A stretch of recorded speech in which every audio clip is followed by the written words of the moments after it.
Bonjour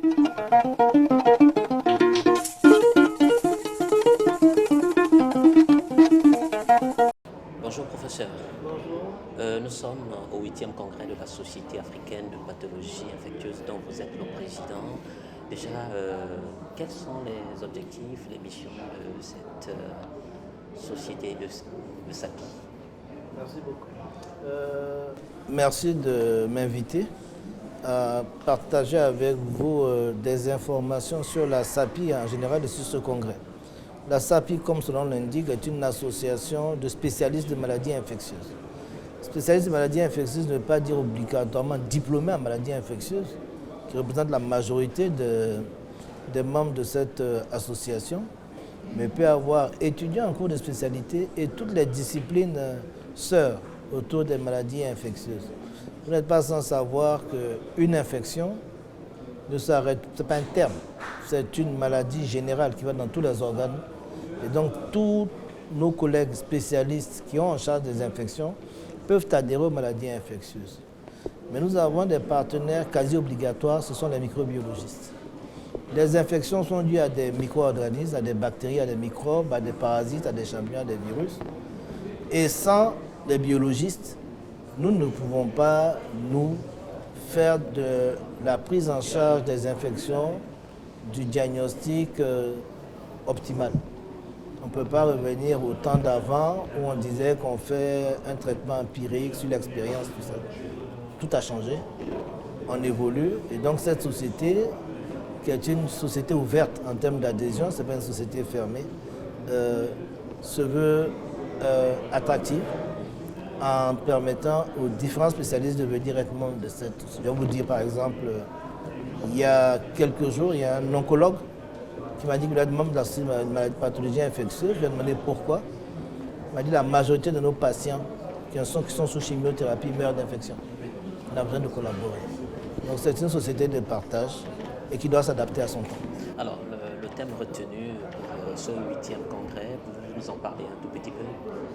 C'est le contrôle des infections et des urgences sanitaires. Vous savez, il y a 2 ans, on avait eu comme 3 ans, congrès santé globale et infection.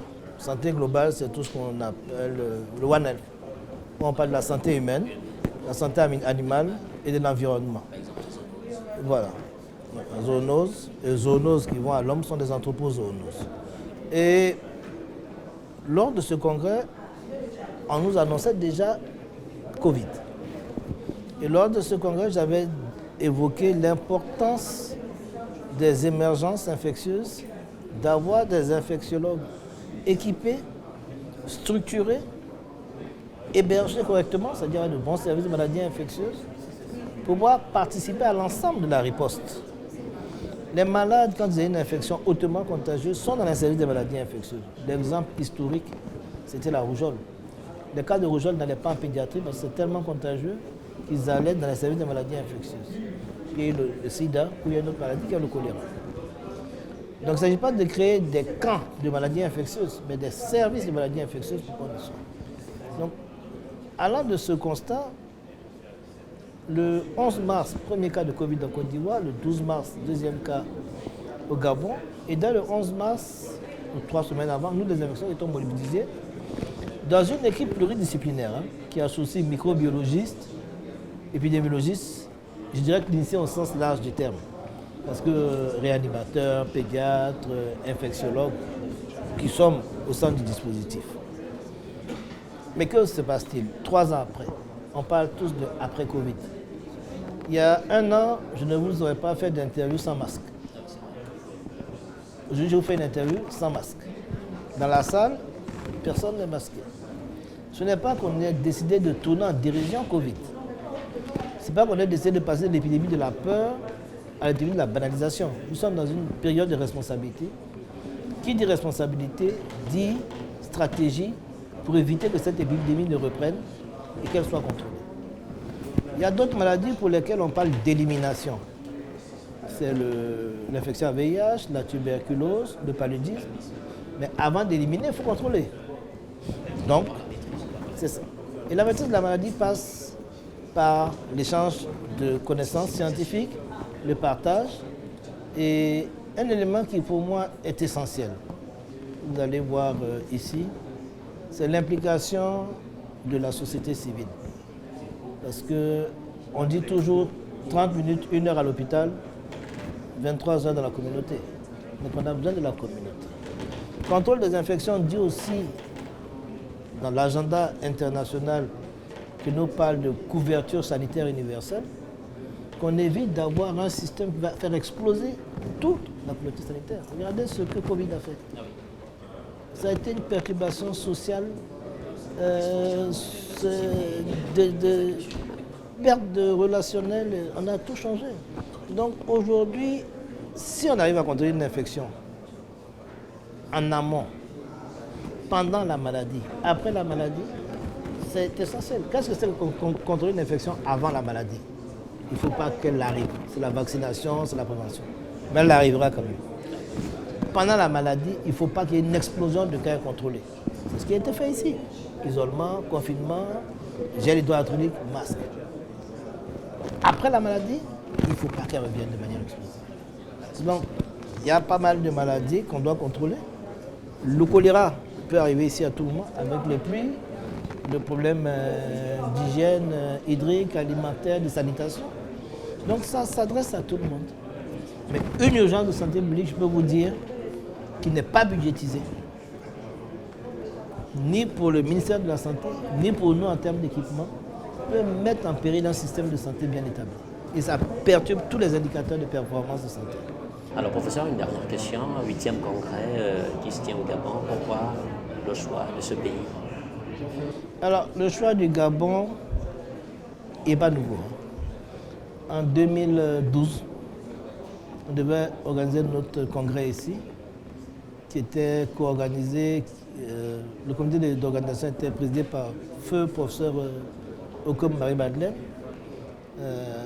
pour laquelle j'ai une forte pensée pieuse, notre sœur à tous.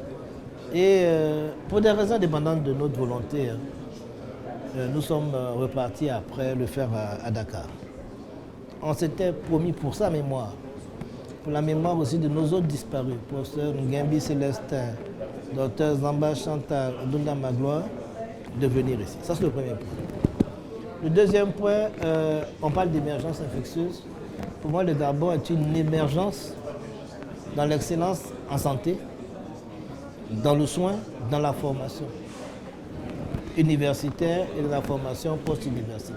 Je le vis au Gabon pratiquement chaque année. Je viens enseigner ici, mais ce n'est pas un choix dictatorial. C'est un choix démocratique par l'ensemble des membres de la SAPI. Ce n'est pas le président de la SAPI qui a dit on va au Gabon. Ce sont tous qui ont dit qu'on va au Gabon. Et la vice-présidente de la SAPI est gabonaise. Bon, donc... aussi gérer cette pandémie de Covid-19. Oui. Non, toujours ce qu'on dit, on n'a pas à gérer, nous on participe à la gestion. Nous avons participé à la gestion, tous ceux qui ont un certain nombre de personnes ont participé à la gestion. Même j'ai participé indirectement parce que j'échangeais beaucoup avec mes collègues du Gabon. Donc le choix du Gabon était opportun et moi j'ai une histoire particulière au Gabon. Je suis agrégé de Libreville en 2004. J'ai fait mon malade à l'ex-fondation Jeanne Ebouri. Je viens au Gabon chaque année pour les thèses. Donc les relations que j'ai avec le doyen de la faculté, le recteur de l'université, l'ensemble de certaines personnes essentielles ici, ça facilite. Vous savez, on ne va pas dans un pays pour faire un congrès, on a des difficultés d'audience. Lorsque vous avez des facultés d'audience et que l'écoute permet d'avoir une réponse favorable à vos sollicitations, il faut venir dans le pays. L'écoute chez nous, ce n'est pas que des finances. Hein. C'est avoir des autorités qui vous disent « Ok, on viendra participer à vos tables rondes. » Vous comprenez? C'est ça qui est important. Alors, le Gabon, oui, je suis venu chez moi pour faire un congrès. Donc, je suis peut-être parmi les congressistes qui sont venus de l'extérieur, le moins étranger des congressistes.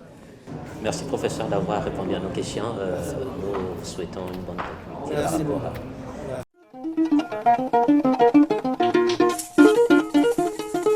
Merci.